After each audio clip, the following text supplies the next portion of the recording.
창세기 12장 1절에서 3절의 말씀을 통해서 아브라함의 부르심이라 라고 하는 제목으로 함께 말씀을 나누고자 합니다. 창세기 12장에 아브라함이 등장하고 있습니다.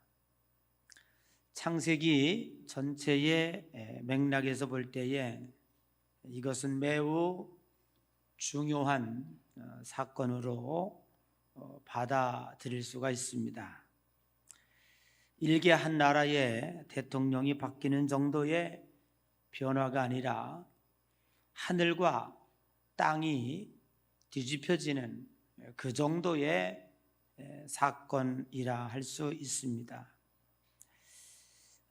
살펴보건대 지금까지 하나님은 인간에게 지속적인 기대와 인내로 지켜보았습니다. 우리가 익히 아시는 것처럼 창조 가운데 가장 인간을 향한 축복, 인간을 인간 되게 하는 하나님의 창조는 선악과의 창조였습니다. 선악과 속에 담겨져 있는 의미는 인간에게 자유의지를 주시고 그 자유의지가 인간을 인간답게 만드는 것이었습니다. 그런데 인간은 자신들에게 부여해 받은 그 자유의지라고 하는 하나님이 우리에게 주신 소중한 선물을 잘 관리하지 못했습니다.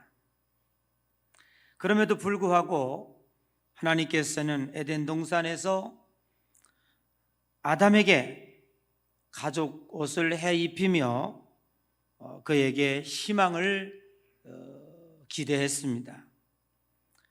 의인 노아를 살리며 그 후손들을 통해서 새로워지기를 또한 간절히 바랬습니다. 그러나 인간들이 고작 하는 일은 바벨탑을 쌓는 일이었고 죄악의 타락의 길을 걷는 것뿐이었습니다. 이제는 인간 스스로 무엇을 할 수 있으리라 기대하기에는 한계에 이른 것 같습니다. 그렇다고 해서 포기하거나 될 대로 되라 인간을 방치하기에는 하나님의 사랑과 의로움이 용납할 수가 없었던 것입니다. 이러한 맥락에서 볼 때에 하나님께서 아브라함을 부르신 것은 획기적인 방향의 전환이라 할 수 있습니다. 하나님의 주도성을 확실하게 드러내셨던 것입니다. 아브라함을 갈대아 우르에서 부르셨다는 것은 이제 하나님이 인간 역사에 직접 개입하시고 하나님의 계획을 추진해 나가시겠다고 하는 강력한 의지입니다. 11장과 12장의 다름은 바벨탑을 쌓을 때 그들은 이렇게 표현하고 있습니다. 우리가 성과 대를 쌓고 우리의 이름을 내고 여기 우리라고 하는 인간의 강한 의지가 들어 있습니다. 인간 스스로 할 수 있도록 하나님은 자유의지를 주셨지만 그리고 많은 기회를 부여해 주셨지만 인간들은 하나님을 섬기기보다 자신들의 이름과 안전을 위하여 하나님을 왕따시키고 타락의 길을 걸어갔습니다. 인간들이 자유의지를 내세워 한 짓이 무엇입니까? 오직 자기들의 명성만을, 그리고 죄악과 타락의 문화를 만들어내는 일에 열심을 다하였습니다. 그런데 오늘 12장 1절 이하의 표현은 완전히 다릅니다. 여호와께서 아브라함에게 이르시되 너는 너의 고향과 친척과 아버지의 집을 떠나 내가 네게 보여줄 땅으로 가라. 여기서 강조되는 것이 있습니다. 여러분이 보실 때 여기 성경 구절이 뜨고 있습니다마는 노란색 글씨로 제가 써드렸습니다. 2절에 보니까 내가 너로 큰 민족을 이루고 네게 복을 주어 네 이름을 창대케 하리니 너는 복이 될지라. 여기서도 주어는 내가입니다. 3절에 역시 마찬가지입니다. 너를 축복하는 자에게는 내가 복을 내리고 너를 저주하는 자에게는 내가 저주하리니 땅의 모든 족속이 너로 말미암아 복을 얻을 것이니라 하신지라. 여러분 보시기에 무엇이 다릅니까? 창세기 11장까지와 이제 새로 시작하는 창세기 12장에서의 다름은 무엇입니까? 창세기 1장에서부터 11장까지 하나님께서는 인간에게 기회를 주었습니다. 수많은 희망도 걸어보았습니다. 그런데 그들이 그 입술에서 하는 말은 하나님이란 찾아볼 수가 없습니다. 거기에 하나님이라는 단어는 어디에도 존재하고 있지 않습니다. 우리가 하나님이 주어가 아니라 자신들이 주어가 되고 그로 인하여 타락의 길을 걸어갔습니다. 창세기 12장에 넘어와서 하나님이 결심하셨습니다.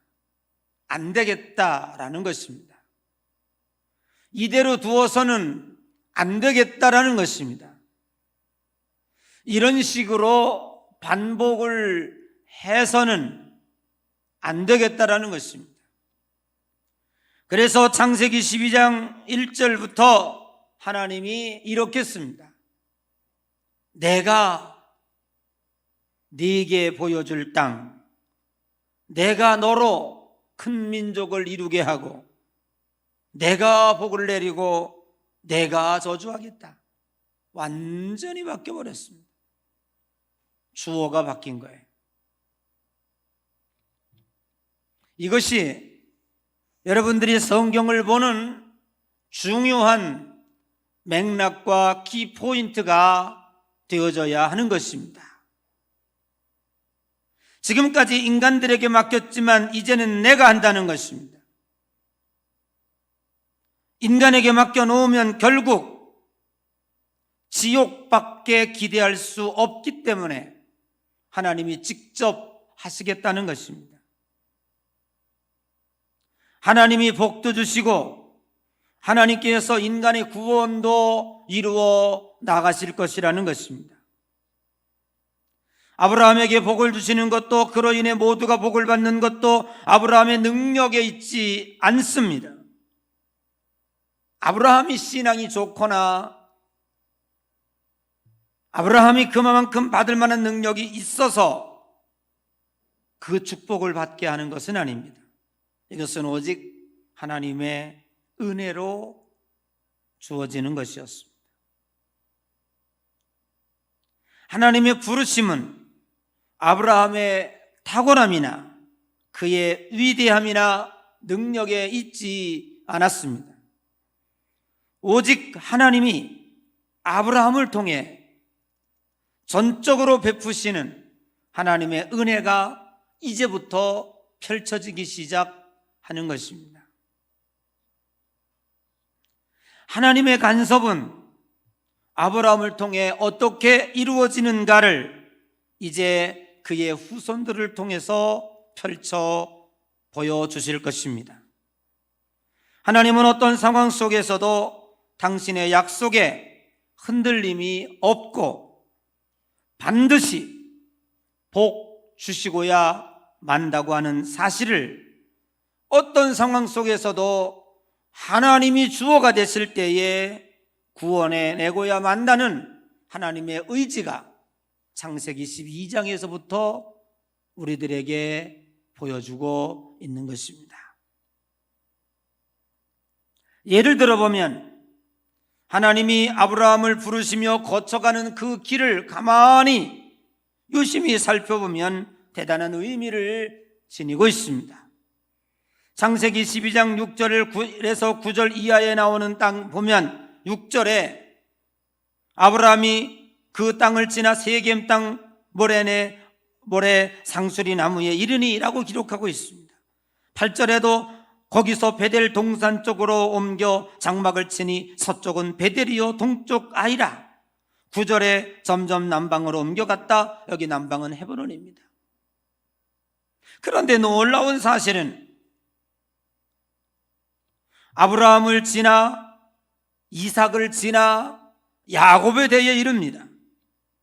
야곱에 대해 창세기 33장 18절에 야곱이 받단 아람에서부터 평안히 가나안 땅 세겜 성읍에 이르러 그 성읍 앞에 장막을 치니 누가? 아브라함이 장막을 쳤던 장소에 야곱이 장막을 치고 35장 1절에 하나님이 야곱에게 이르시되 일어나 베델로 올라가서 아브라함이 베델에서 머물렀을 때 기거할 때 그 장소에 야곱을 또 머물게 하시고 35장 27절에 보면 곧 아브라함과 이삭이 거류하던 헤브론이더라. 최종적으로 야곱을 헤브론으로 이끌어 갔습니다. 여러분이 보시기에 단순한 지명 같지만 이 지명은 하나님께서 우리들에게 시사하는 바가 매우 크다는 것입니다. 아브라함이 하나님의 인도를 받아 축복의 길로 갔던 그 길에 그의 후손 야곱이 그 지명을 반복하여 중복시키고 있는 것은 곧 아브라함의 승리가 그 후손의 승리이고 이것은 하나님의 약속의 확증이며 하나님이 강하게 이끌어가고 있다고 하는 우연의 일치 가운데 아브라함이 머물렀던 장소에 야곱이 머무르는 것이 아니라 이것은 우연의 일치의 장소가 아니라 하나님께서 그 약속을 선하게 이루어내신다고 하는 것을 우리들에게 표징으로 보여주고 있는 것입니다. 아브라함과 이루실 축복의 약속이 후손들에게서 그대로 이루어진다고 하는 것을 후대에 보여주고 하나님의 약속을 견고히 해나가고 있는 것입니다. 이뿐 아닙니다. 여호수아서 7장 2절 이하에 보면 이스라엘을 정복할 때에 아브라함이 걸었던 지명 그대로 밟아갑니다. 꼭 그 길밖에 없었습니까? 아닙니다. 가는 길은 여러 가지가 있습니다. 그런데 하나님은 아브라함이 걸어갔던 그 길을 이스라엘 백성들이 그대로 밟으며 가나안 땅으로 들어가게 하십니다. 이것은 무엇을 의미합니까? 내가 아브라함에게 약속했던 그 약속이 너의 후손들을 통해서 한치의 오차도 없이 그 약속은 이루어질 것이다. 오늘날 하나님을 믿는 우리들에게 그대로 보여주고 있는 것입니다. 사랑하는 성도 여러분, 진정한 축복은 무엇입니까? 부모가 믿음으로 걸어간 그 자리에, 부모가 남긴 그 신앙의 발자취 그 자리에 그 다음 아들, 손주, 증손주, 그 다음 때 후손들이 그 길을 걸어갈 수 있다면 그 가문은 축복받은 가문입니다.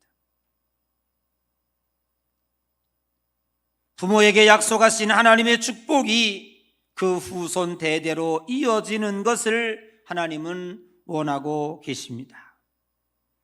로마서 4장 16절의 말씀에 이렇게 기록하고 있습니다. 그러므로 상속자가 되는 그것이 은혜에 속하기 위하여 믿음으로 되나니 이는 그 약속을 그 모든 후손에게 굳게 하려 함이라. 율법에 속한 자에게뿐 아니라 아브라함의 믿음에 속한 자에게도 그러하니 뭐라고 말하고 있어요? 아브라함은 우리 모든 사람의 믿음의 조상이라. 여기서 놀라운 사실 하나를 발견하게 됩니다. 인간의 조상은 아담입니다. 그런데 성경에서 아담을 믿음의 조상이라 하지 않습니다.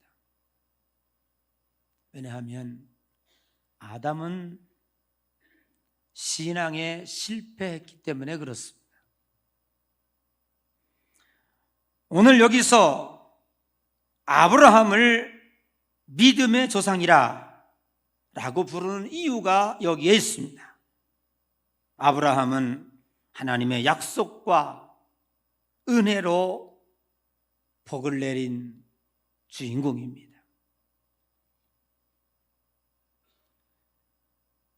아브라함에게는 그 아브라함이 걸었던 그 길은 하나님의 약속을 믿는 믿음의 길이었습니다. 그가 복을 받은 것은, 오늘날 그가 믿음의 조상이라고 말할 수 있는 것은 그 행함의 탁월함 때문이 아니라 그의 신앙의 능력이 출중했기 때문에 그런 것이 아니라, 그는 히브리서에 이렇게 기록하고 있습니다. 아브라함은 바랄 수 없는 중에 바라고 오직 하나님의 능력에만 의지했다. 그래서 우리는 아브라함을 믿음의 조상이라 라고 부르고 있는 것입니다. 그러므로 이제 우리가 선택해야 될 것은 오직 하나입니다. 이제 하나님은 창세기 12장에서 당신의 주도권을 행사하고 계십니다. 그 주도권은 우리를 멸망시키기 위한 주도권이 아니라 우리를 천국으로 이끌어가기 위한 주도권입니다. 인간 스스로 에덴 동산을 지켜낼 수 없다고 하는 자명한 사실 앞에서 오늘도 많은 사람들은 하나님 없이도 무엇을 이룰 수 있다고 호언장담하고 있습니다. 결단코 불가능합니다. 인간은 행복을 만들어낼 수도 없고 스스로 구원을 완성할 수도 없고 자신들에게 주어진 그 아름다운 동산 에덴조차도 지켜낼 수 없는 존재들입니다. 하나님은 에덴을 창조하실 때에 다른 동물에게 없는 코를 뚫어야 하지도 않고 엉덩이를 때리지도 않고 그 어떠한 제약도 인간에게 허락되어지지 않는 상황 가운데서 스스로 자신을 통제할 수 있는 선악과 에덴 동산의 의지를 주셨습니다. 그런데 인간은 그 자유의지를 잘 사용할 수 없는 존재들입니다. 지금도 마찬가지입니다. 우리는 선악 앞에서 어떤 것이든지 우리는 선택을 할 수가 있습니다. 누가 여러분을 막거나 방해하는 사람은 아무도 없습니다. 그러나 우리는 오직 선을 택할 수 있는 능력이 내게 없습니다. 3층천까지 올라갔던 사도 바울도 오호라 나는 곤고한 자로다. 이 사망의 몸에서 누가 나를 건져낼꼬? 내 안에 있는 나는 선을 행하려고 하나 밖에 있는 이 몸이 선을 행하지 않는다라고 그는 탄식을 했습니다. 그래서 오직 하나님의 은혜로만 구원받을 수 있다고 고백을 했습니다. 이제 오늘 우리는 창세기 12장을 시작하며 결론에 도달하게 됩니다. 우리에게 주어지는 결론은 오직 하나, 하나님을 의지하는 겁니다. 왜? 하나님이 주도권을 행사하기 시작했기 때문에, 지금도 하나님이 나를 이끌어가고 있기 때문에, 하나님이 나를 지켜주시고 있기 때문에 그렇습니다. 예레미야 17장 7절 이하에 보면 그러나 무릇 여호와를 의지하여 여호와를 의뢰하는 그 사람은 복을 받을 것이라. 누가 복을 받는다고요? 하나님을 의지하는 자, 하나님을 의뢰하는 자가 복을 받는다. 여러분, 그 다음 절에 더 멋진 말씀이 나옵니다. 17장 8절입니다. 자, 우리 한번 읽어볼까요? 심심하시죠? 내가만 읽어드리니까. 네, 자, 한번 읽어봐요. 시작.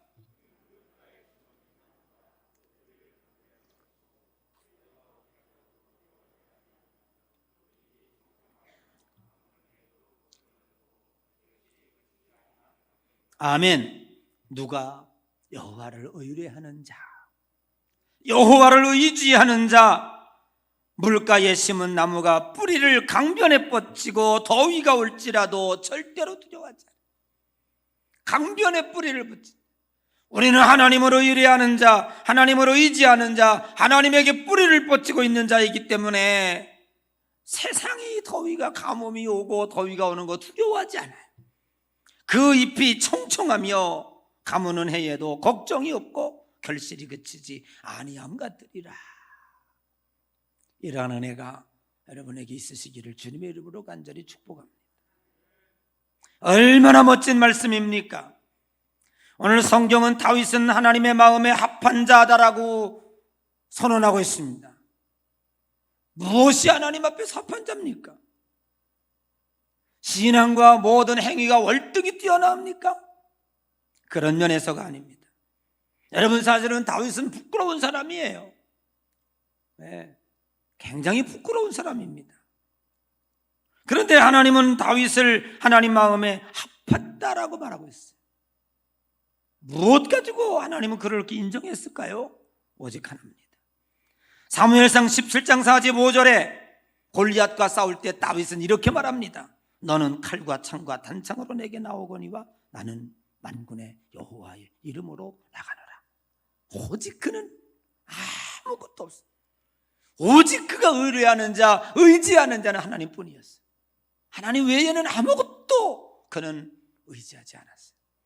그거를 하나님은 이쁘게 보셨다, 그런